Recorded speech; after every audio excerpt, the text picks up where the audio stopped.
Making a list, he's checking it twice. Gonna find out who's naughty or nice. Who cares if I've been naughty? Like, you know, does that mean that I'm a bad person because I've been a little bit naughty? I mean, I need you to stop judging me, Santa.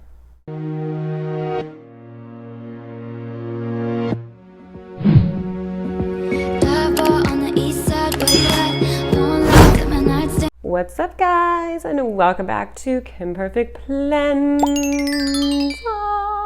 Thank you so much for joining me on this festive day. Don't forget to subscribe and hit the bell icon so you never miss a notification for when I upload my videos.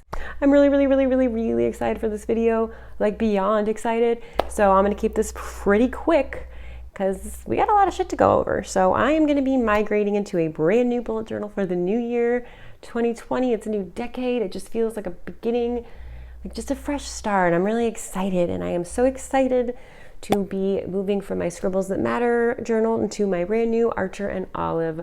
I am loving it so far, absolutely loving it, and I didn't think it could get any better than Scribbles That Matter. That's a great journal, but it did.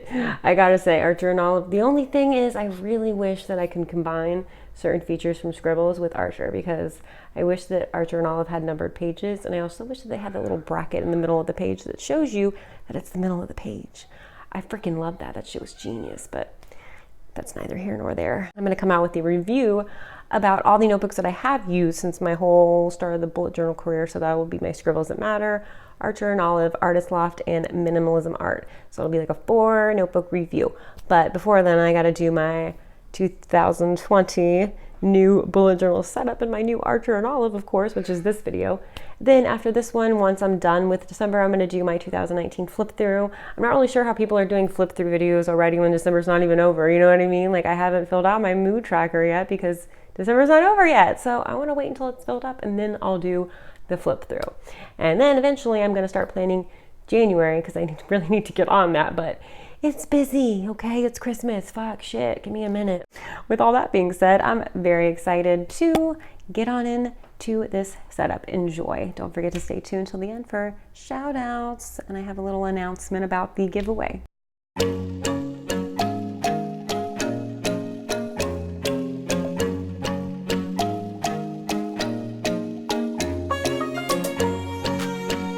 Ladies and gentlemen, this is your captain speaking, Kimperfect Plans. I want to thank you for flying with us here, and we appreciate your business. No, I'm just kidding. But really, though, you might want to cozy up with a nice warm drink or a warm man, or, you know, whatever. I mean, I don't judge. But these videos do tend to get a little long. This is the whole beginning setup of my bullet journal. I always put in all the pages that I use a lot, like all the ones that I use on the regular are going to go in the very beginning, and it always ends up being about 20 or so pages, which usually equals about a 30-minute long movie video here. So just cozy on up and enjoy.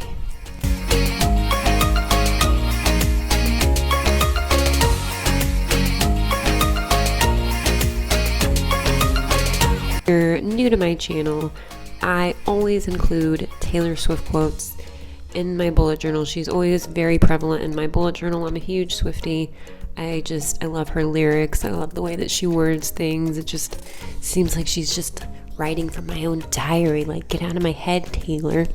And I just thought this one was so perfect. It's not actually a song quote. It's just a quote that she just said, and I just think it really is perfect because it's a new decade, it's a new year, and it's definitely a new beginning.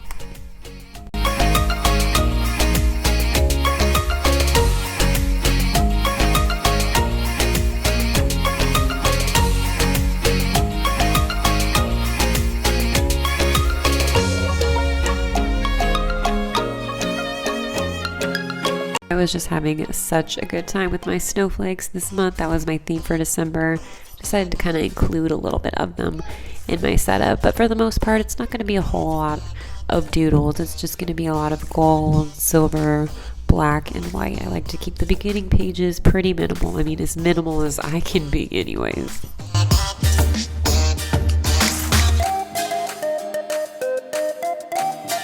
Okay, so we have now reached the key. My inside cover was just the cute 2020 little doodle, and now we're at the key. Now, you don't have to do a key. You don't have to do your key like Ryder Carroll, the original bullet journal, creator. The way that they actually do it, the original way that most people do it, is with squares for tasks. And when they complete something, they actually put an X through it. And to me, that's just highly confusing. So I do it my own way. So feel free to change this up, any way that you please that's going to fit your needs the best. I use circles for tasks. It's just easier for me. I've always kind of used dots as little notes. So it just kind of came natural to me. And then I color them in if they are complete. And I put an X through them if they are canceled. Because to me, an X just equals canceled. And that's it. So it's confusing any other way. So typically when you're setting up a new bullet journal, it usually goes key and then index. But I have been bullet journaling for a couple years. I've gone through at least 6 or 7, 8 notebooks now, and I have yet to ever once refer to my index. So I just decided to pitch the thing. I know where the pages are that I want, and I never, honestly, I'll spend the time flipping for it and looking for it before I actually refer to my index. It's silly, but that's just the way I am. And I wasn't going to do the year at a glance that I'm doing here either, because I'm honestly going to get all these dates for my future log. But since I usually can only make a notebook last about 6 months, my future log's only going to be about 6 months. So these last few months here might come in handy to have.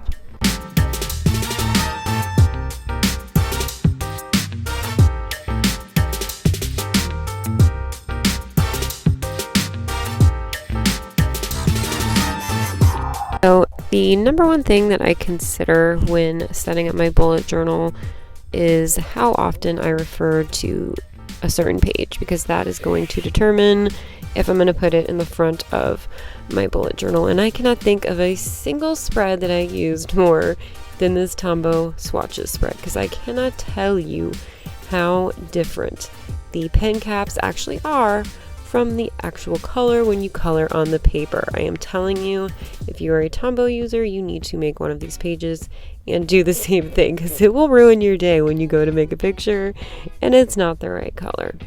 Just saying, it's just a thought. It is kind of a tedious, pain in the ass process and spread to put together, but it is very, very worth it. And I literally turn to this before any spread that I do.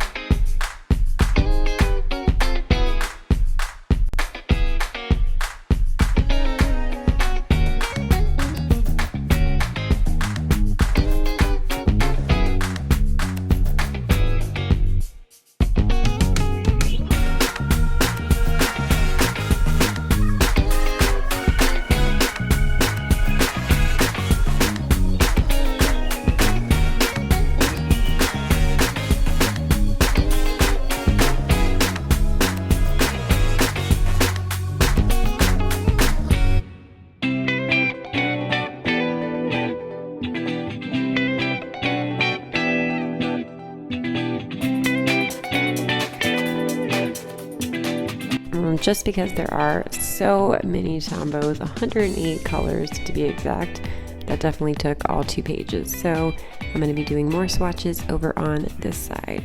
And then on the right side, I'm going to do my first ever grid spacing sheet, and it's going to be an experience. You'll see.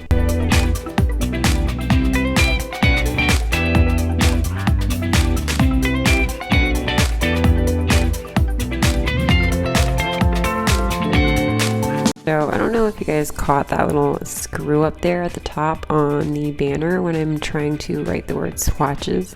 I desperately tried to cover over it so hard with my black Tombow again, and then just rewrite the S again with my white gel pen, and it just was not happening. It just kept smudging and making it worse and worse and worse. So I kind of just figured I'm going to leave well enough alone and just leave it as is. I don't think it's going to get any better. And then of course afterwards I go and watch Dark Sunlight's video, which is amazing. By the way, I will link it down in the description or in the cards, because it's a great video, great inspiration. And she made a mistake like that with her gel pen, and she literally just erases it with a plastic eraser, like whoosh, mind blown. I wish I knew that you could do that. It's just so cool, because I'll definitely be using that in the future.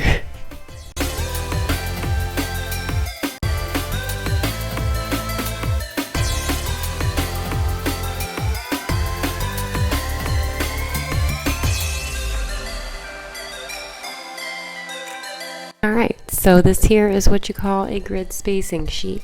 Got this idea from Amanda Rachel Lee. And what it does is it's just something for you to refer to whenever you're making a spread. And it's supposed to be, you know, kind of just like a cheat sheet. So usually when I do like a weekly, for instance, I like to have 4 rows or, you know, 4 columns on each page. That way I have all the 7 different days of the week and then one spot for the notes.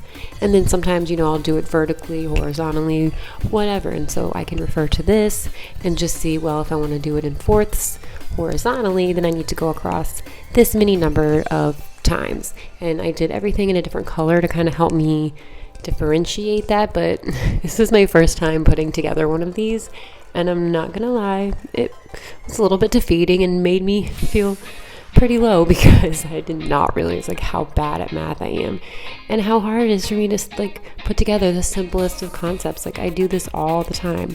Every time I go to do a spread, I'm always calculating and and it would be so nice to just be able to refer to this, but you know, I didn't. It took me a minute to get the hang of how this works.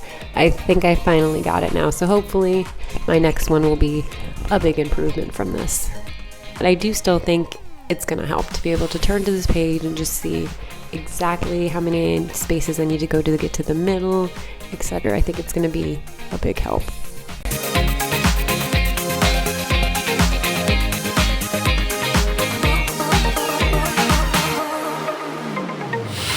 And next step is the infamous future log. If you know anything about bullet journaling, or if you've watched any other 2020 bullet journal setup videos, I guarantee that they all set up a future log. It is definitely one of my most used spreads. I, as a mom, am constantly getting appointments for things that are way far out in advance. I already have an appointment in March for my daughter, just to give you an example, and clearly I haven't set up my March spread yet, so this is where you put things like that.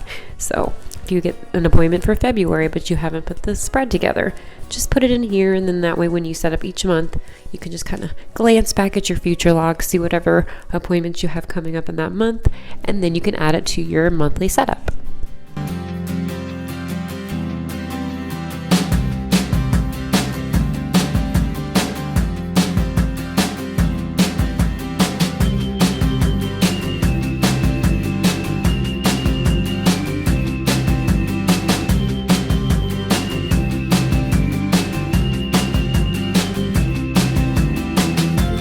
Really doesn't need to be a lot to this spread, you know, it's just you really want to utilize that space. So just a nice pop of gold, and that's all it takes. Don't need to go too crazy with your future log.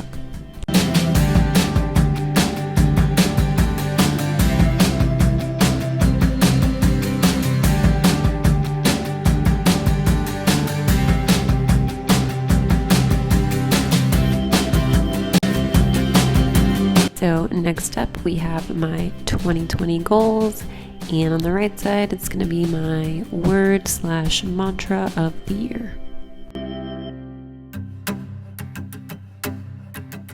So I am splitting my goals up into 4 different categories. If you caught my last bullet journal setup, the new Bujo Who Dis video, I did the same thing, just a little bit different setup and a little bit of different. I don't think I was even, health was not even one of my goals. I was not very health conscientious. I never can say that word right. Just don't judge me, okay? I wasn't into my health, let's just say that very much when I made that video. But this here, I have a lot of changes that I want to make.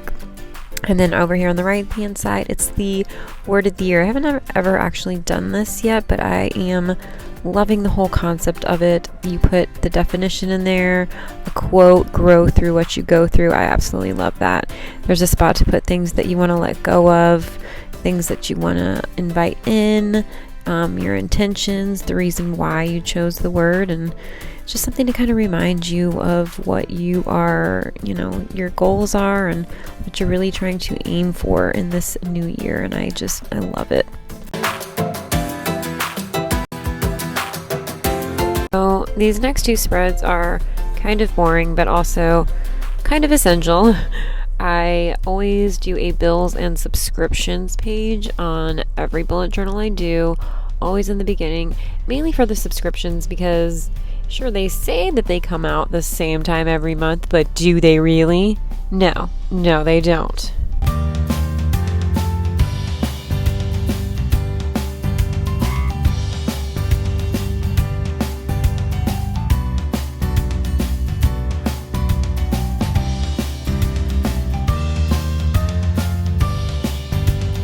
Still sticking to that same aesthetic here, but I'm just using colored pencils this time. I had silver colored pencil, a gold colored pencil, bronze colored pencil. It really worked out perfectly with the color scheme I was going for.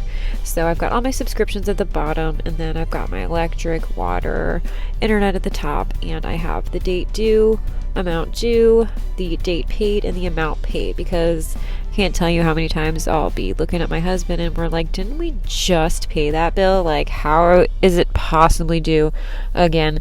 And that's when I'll bust this out and give it a glance and like, oh, yep, it's definitely due again. It's just life. And that's the shitty thing about adulting.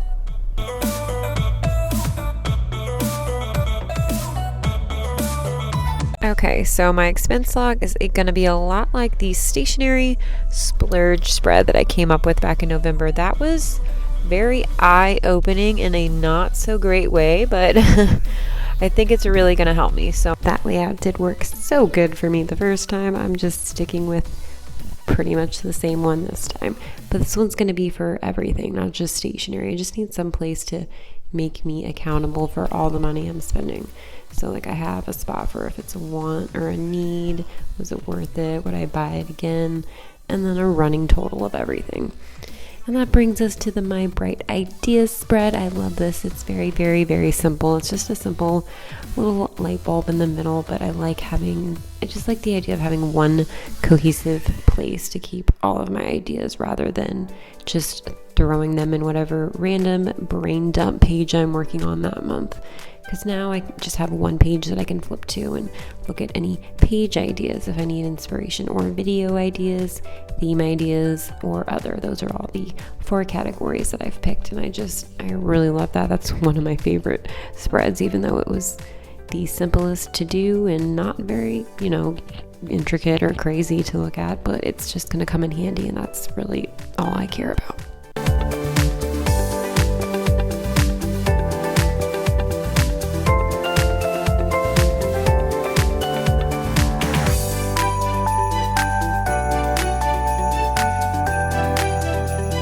So these next 2 are going to be my YouTube schedule and YouTube planning, as well as my YouTube growth and also my Instagram growth.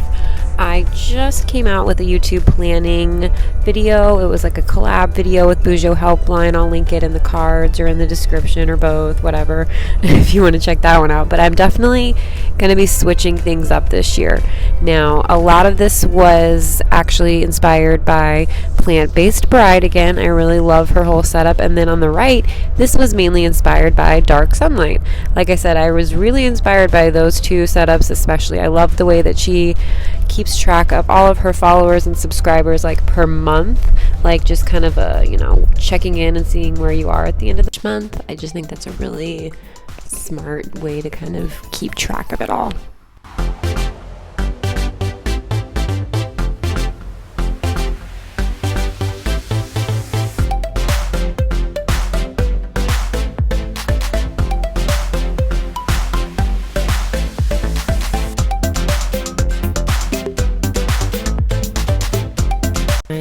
So eager to actually try this out.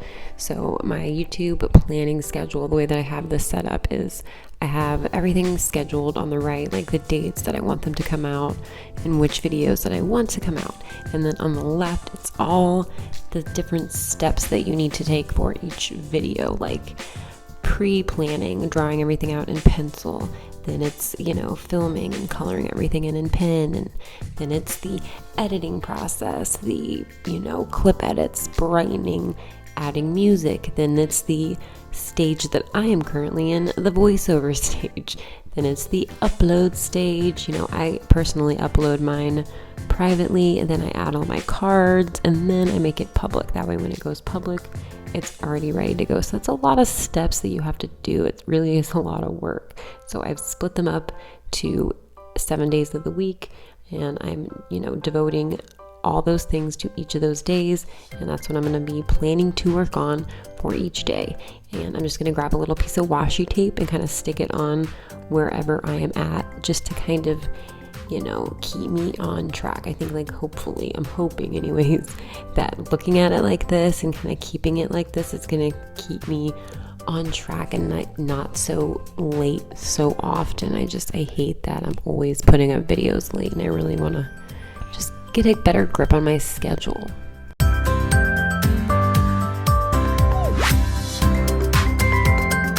Gotta give yet another shout out to Elizabeth from Plant-Based Bride for this, because I have been wanting an annual period log that I could actually stand to look at for literally the start of my bullet journaling. I really enjoy being able to have an annual period log. I like the idea of being able to see every single month, seeing all the different irregularities and anything. Just being able to look at it like this helps, but I just hated those stupid red squares I had to color in. So when I watched her 2020 video, it was just like, hallelujah. I finally have something different to do, and I love the way that she does it. So I'm excited to be trying something new. And on the right here, I am doing 20 reasons to quit in 2020. Not that I need 20, I have about 1 million, but yes, I am unfortunately a smoker. Me and my husband both are. It's absolutely disgusting habit, and I just we're both so over it and just cannot wait to stop. At the bottom there, I put 60 different bricks. They say it takes about 60 days to break a habit, so I thought it'd be cute to write follow the yellow brick road, and I'll color in each goal as I go, as I hop my merry way along this nicotine addiction path.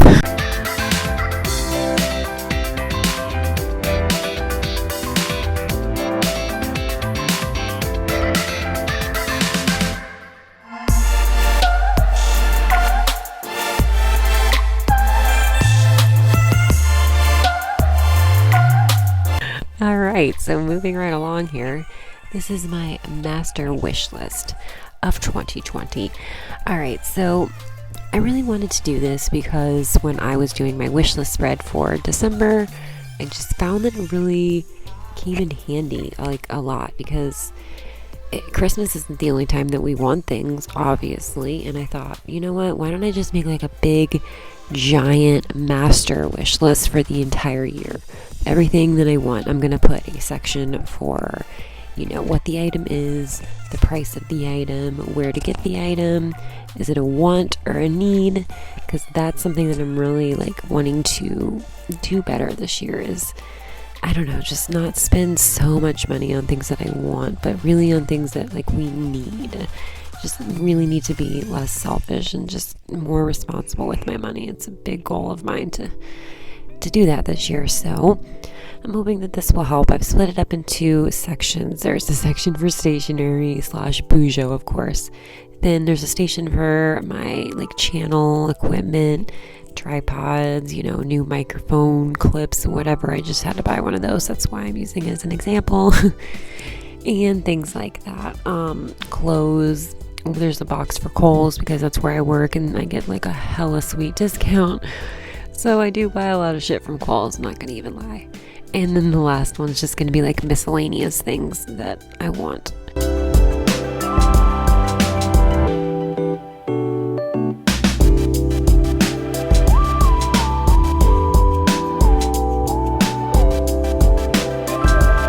It's just truly amazing to me how much of a difference just a cute, simple, pretty piece of washi tape can make on a page.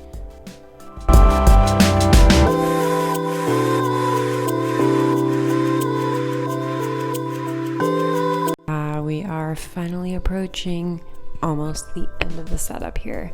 This last one is a little bit controversial. This is going to be my password log and my important info. I really refer to my password log a lot. I can't tell you how many times my husband needs to know the Disney Plus password or whatever password, Voodoo, etc. And, you know, instead of me having to pull out my phone and fidget with it, he can just bust open my bullet journal. He already knows where to look. And if I'm not home, it doesn't matter because I leave it there and he can find it then. And the whole debate about, oh, you're carrying all your passwords on your, in your bullet journal. It's just so dangerous. Well, is it though? Is it any more dangerous than just keeping all that stuff on your phone where it is now? I'm pretty sure that I honestly would lose my phone before I lost my bullet journal. I lose my phone all the time, daily, on the daily. Just, at the grocery store, at work, bathroom stalls, pretty much anywhere. It's a problem, but I promise you I will never lose my bullet journal. So I feel pretty confident that these are gonna be just fine where they are.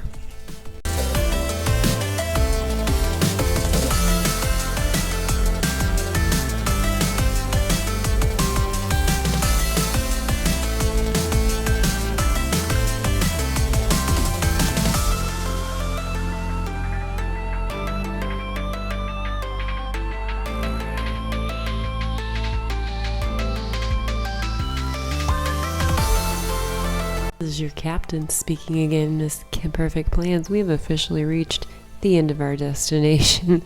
It's the very last spread. I love it. I love this one. Last year I did my urine Polaroids and it came out so adorable. The only complaint that I had was just the size of the Polaroid camera that I have. I don't have the Instax Mini. I love that one, but I don't have it. I obviously have the Taylor Swift Polaroid because what other one would I have?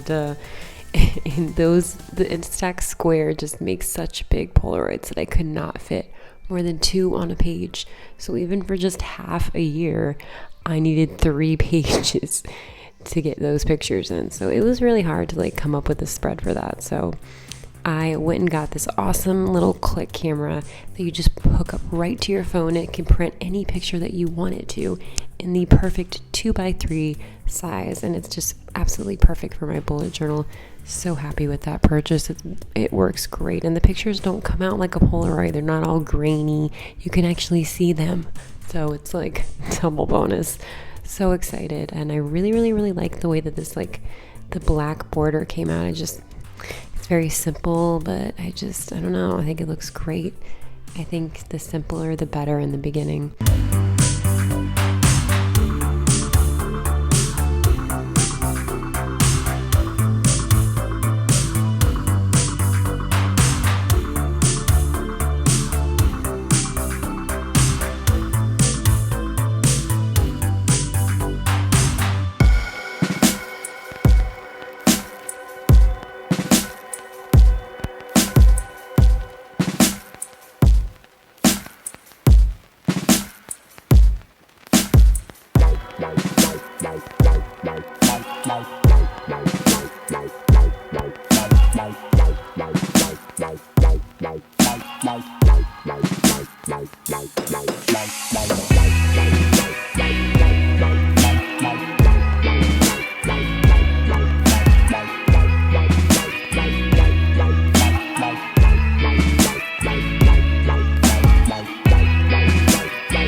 so much for watching. I can't tell you how much it means to me for anybody that's stuck through till the end. I know these videos get a little bit long, but we had to do the whole setup, and I like a lot of pages in the beginning because I'm a busy girl. Okay, I got a job now. I got kids now. I got like Bujo now. I got channel issues. I got like a whole thing. This is a whole thing. It's really, really fucking stressful sometimes, but it's worth it. And one thing that really makes it worth it is the giveaway. The winner of my Archer&Olive giveaway on Instagram goes to the very talented Anissa Bujo, and she's going to be my shout out today just because I'm so happy that I'm finally able to give this journal away. It's beautiful. They're amazing, and I could not go to a better person. She is so talented, and I know that it's going to get used really well. So I really hope you enjoy, girl. She's only on Instagram, so be sure to get on Instagram and follow her. She's amazing, okay? Do it now. And that's it, y'all. I love you, and I will see you guys soon for my 2019 flip through, my January 2020 setup, and some other shit. I'll see y'all then. Peace.